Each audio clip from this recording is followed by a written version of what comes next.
Dr. Richard Lee, akhirnya memenuhi panggilan penyidik Polda Metro Jaya terkait kasus dugaan pelanggaran perlindungan konsumen atas produk dan layanan perawatan kecantikan yang menjeratnya sebagai tersangka atas laporan yang dibuat oleh seterunya, Amirah Farahnas alias Dokter Detektif. Dalam berbagai kesempatan, Doktif melaporkan Richard Lee terkait sejumlah produk dan treatment kecantikan yang dipasarkannya yang dituding palsu. Sementara itu, penyidik Polda Metro Jaya dalam keterangannya mengatakan jika pemeriksaan terhadap Richard Lee merupakan tindak lanjut dari pemanggilan sebelumnya pada bulan Desember kemarin, mengingat saat itu Richard Lee berhalangan hadir.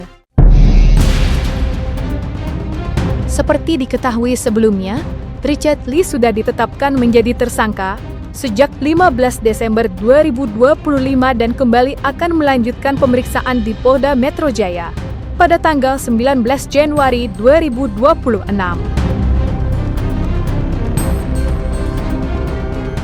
Mengejutkan, kalian bisa lihat betapa cowardnya, ya.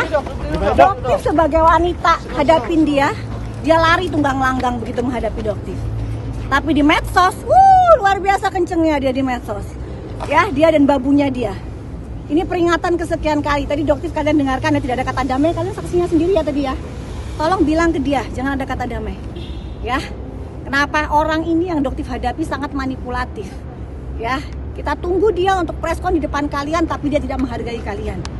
Dia meninggalkan kalian begitu saja yang sudah menanti sekian jam untuk bisa mendengarkan seseorang yang sangat terkenal gila engagement. Semua dia kontenkan. Saat ini Doktif bongkar sebongkar-bongkarnya. Sehabis-habisnya Doktif akan bongkar semua kebohongan dia, keborokan dia. Ya, tahanan itu adalah masa depan dia di minggu depan. Ya, ingat sel ada di depan mata kamu. Ancaman 12 tahun penjara. Kamu dengan mudah untuk masuk. Ya, tadi kalian semua bisa mendengarkan saya bilang, Bang, tidak ada kata damai ya Bang ya. Abang lihat bagaimana kelakuan dia menghadapi teman-teman jurnalis. Dia tidak menghargai kalian, itu menyakiti hatinya Doktif. Nggak tahu tadi sih nggak jelas ya, tadi Bang Jeffrey bilang bisa nggak mungkin nggak. Tapi kalian sempat dengarkan, jangan gitulah begitu-begitu ya. Cuman kita bilang di depan kalian ini loh seharusnya si DRL ngomong tadi. Tapi apa yang dia lakukan? Medsos nanti akan dia gunakan, akun-akun di buzzer-buzzernya dia akan dia kerahkan. Selalu itu pola yang dia lakukan. Gak ada tobat-tobatnya manusia ini.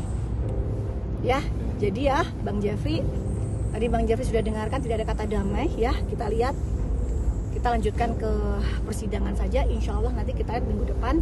Doktif akan kawal juga. Doktif akan minta dia untuk ditahan.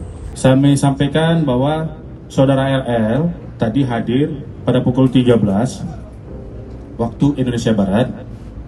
Kemudian pemeriksaan yang bersangkutan sebagai tersangka itu dilakukan mulai pukul 14 dan pada pukul 18 itu dihentikan sementara karena istirahat ya, dan dilanjutkan lagi pada pukul 19.00.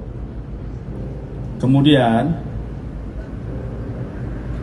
pertanyaan yang sudah diajukan ya, saya ulangi, pada pukul 19 diajukan lagi pemeriksaan, dilanjutkan lagi pemeriksaan, dan tadi baru selesai pada pukul 22, kurang lebih pada pukul 22.00 waktu Indonesia Barat. Penyidik sudah menanyakan 73 pertanyaan dari 85 pertanyaan. 73 pertanyaan dari 83 pertanyaan. Hampir serupa dengan yang dilakukan Richard Lee di media sosial, sedang dihebohkan oleh sejumlah akun yang gemar melakukan review produk asli dan palsu, terutama pada produk makanan seperti yang dilakukan oleh akun dengan nama KosTV. Dalam unggahannya, akun KosTV mereview produk makanan dan menuding adanya campuran palsu pada produk tersebut yang kini dijual di pasaran. Bahkan yang lebih mengejutkan, akun KosTV membongkar makanan palsu yang mengatasnamakan produk makanan, salah satunya merek besar yang sudah beredar luas di berbagai gerai di Indonesia. Menanggapi maraknya akun review makanan yang menuding adanya olahan makanan palsu yang mengatasnamakan sebuah merek dagang, praktisi hukum dan juga pakar konsultan intelektual, Hengki Solihin pun angkat bicara. Lantas, apa kata Henki menyoroti influencer dengan akun Kos TV mereview produk makanan yang sedang viral di media sosial? Inilah kesimpulan perbedaan dari kusuka asli dan kusuka palsu kedok patahan. Yang pertama, kuku beli langsung di supermarket untuk yang asli, sementara yang palsu kuku beli di platform es. Dan waktu dia datang dengan kondisi kemasan plastik kresek dan bahkan masih ada tulisan patahan keripik singkong kusuka. Teman-teman, hati-hati, ini bukan kusuka asli, ini adalah patahan buat-buatan dari mereka. Keripik yang mereka produksi dengan harga murah lalu dihancurkan dan ditaruh nama kusuka agar kalian percaya. Dan dari segi rasa kuku udah bukan wanginya, itu udah wangi tengi, dan kemungkinan ini berasal dari minyak murahan yang mereka pakai agar bisa menekan harga modalnya. Tetapi dari segi rasa tidak bisa kuku bandingkan karena ini rasa balado, sementara yang palsu ini mereka menggunakan rasa original. Tetapi mau bagaimanapun jangan sampai percaya dengan mereka. Ini hanya kedok-kedokan mereka agar kamu percaya ini adalah kusuka patahan pabrik. Tidak ada produk patahan reject repack itu bisa dijual bebas. Teman-teman, hati-hati, share video ini pada keluarga kalian agar tidak tertipu. Bahkan produk yang sudah sangat murah mereka juga berani masukkan. Hati-hati. Ada yang menarik untuk kita bahas. Pernah lihat konten review produk katanya palsu, viral, rame, tetapi setelah itu produknya tetap beredar. Nah, disinilah kita perlu berbicara jujur. Saat ini banyak konten kreator yang mereview produk dan langsung memberi label palsu. Sekilas terlihat peduli, terlihat berani, dan seolah membela konsumen. Tapi ternyata kenyataannya tidak ada perubahan. Buktinya setelah konten itu tayang, peredarannya tetap ada dan tidak berhenti. Kenapa? Karena konten saja bukan tindakan hukum. Tanpa langkah nyata, review seperti ini biasanya hanya berakhir di media sosial. Viral sesaat lalu hilang. Dan tak jarang tujuan utama justru membangun personal branding agar terlihat berintegritas dan peduli, padahal dampak ke masyarakatnya nyaris nol. Kalau benar-benar tujuannya edukasi dan perlindungan publik, ada tahapan yang harus dilakukan. Pertama, klaim produk palsu tidak bisa asal bicara. Produk tanpa label belum tentu palsu. Dia bisa legal, bisa juga belum terdaftar, tapi tidak otomatis diklaim palsu. Ini penting agar masyarakat tidak salah paham.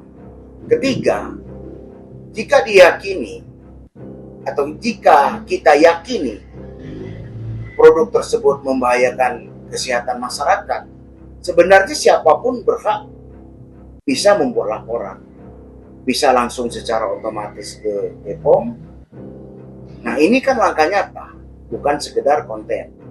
Keempat, bila produk tersebut menggunakan merek terdaftar tanpa izin dan membahayakan masyarakat, penemu itu kan bisa melakukan ke pemilik merek.